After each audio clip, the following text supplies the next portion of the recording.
Hello, welcome back to my channel. I'm Dr. Rhythm Pandey, and in this video we're going to be discussing 10 surprising foods that are actually good for your oral health.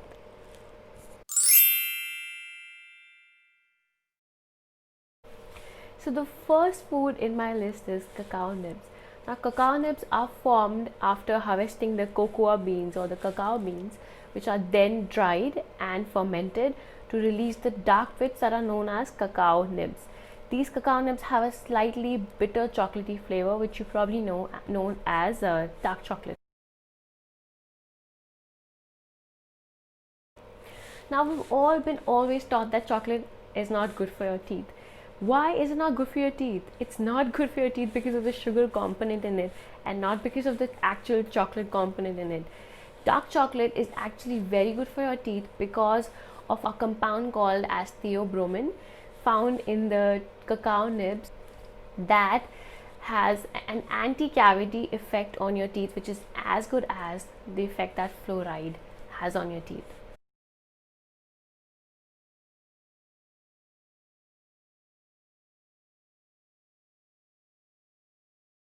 So CBH is a cacao bean husk extract which has been seen to act against plaque formation, and it also has antibacterial properties.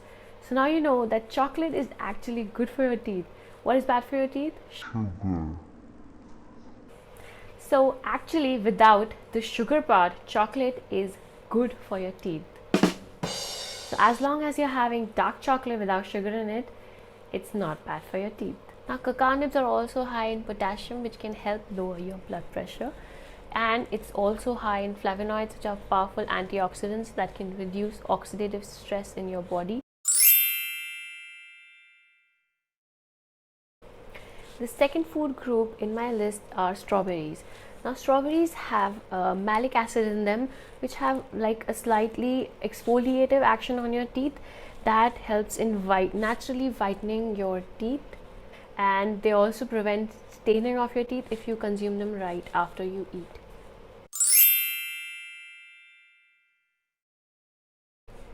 The third food group in my list is chewing gum. Now chewing gum is something that we don't actually consume, but we do chew it, so I decided to put it in the list. Chewing gum also neutralizes the acid in your mouth which is produced after eating. So this can prevent your teeth from staining after you eat. Now chewing gums can be quite beneficial for your teeth because of the chewing action. The chewing action causes a release of saliva which flushes your teeth, and also since saliva is a reserve for fluoride, it has anti-cavity properties.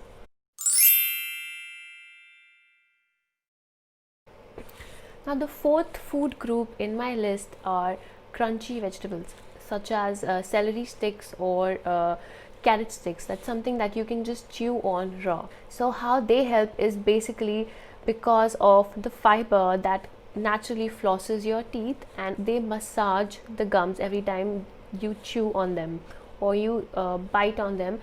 The massaging action on the gums actually increase the keratinization of the gums. That is, it just strengthens the gum tissue.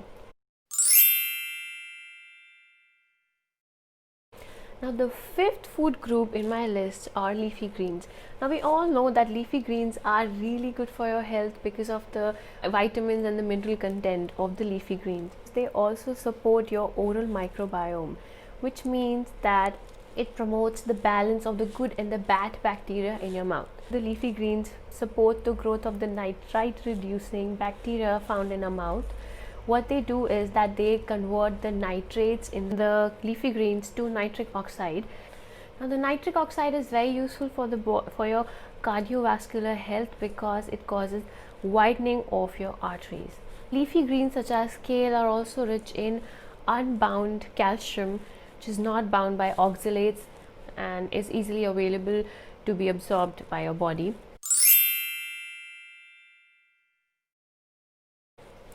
The sixth food group in my list are sesame seeds. Now sesame seeds are very high in calcium, but they do have a tendency to get stuck in your teeth, so make sure you floss afterwards. The seventh food group in my list is fatty fish. Now, fatty fish is high in vitamin D, which helps in the absorption of calcium. Fatty fish are also high in omega-3s, which promote your gum health and also increases your HDL. Vitamin D also works synergistically with vitamin A and vitamin K2 in reducing your risk of caries. So the eighth food group in my list is vitamin K2 rich foods. Now, vitamin K2 is found in mostly fermented foods such as natto, which is a Japanese fermented soya bean, also found in beef and in egg yolk. So vitamin K2 is also produced by the good bacteria in our gut. Now, most of the population of the world is likely to be deficient in vitamin K2 because of heavy dependence on antibiotics. Vitamin K2 helps in reducing your risk of cavities along with vitamin A and vitamin D.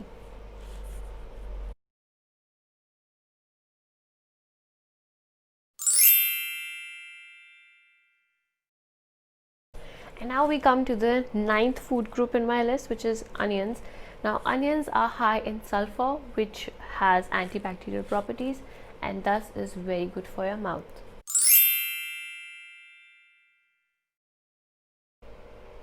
And lastly, we come to vitamin C. Now, we all know that vitamin C is a very powerful antioxidant and it increases your immunity, but it is also crucial for your gum health and your skin health. It does have an erosive action on your teeth, so if you are consuming it in high amounts, it's going to erode your enamel and will pave the way for cavities. So the best way to counteract that is either to take non-chewable vitamin C supplements or to use straws in anything undiluted or acidic. Also, if you are fond of eating vitamin C rich fruits, eat them in moderation. So with this, we reach the end of the video. If you like the video, do share with your friends and family, and please subscribe to my channel, and I will see you in my next video.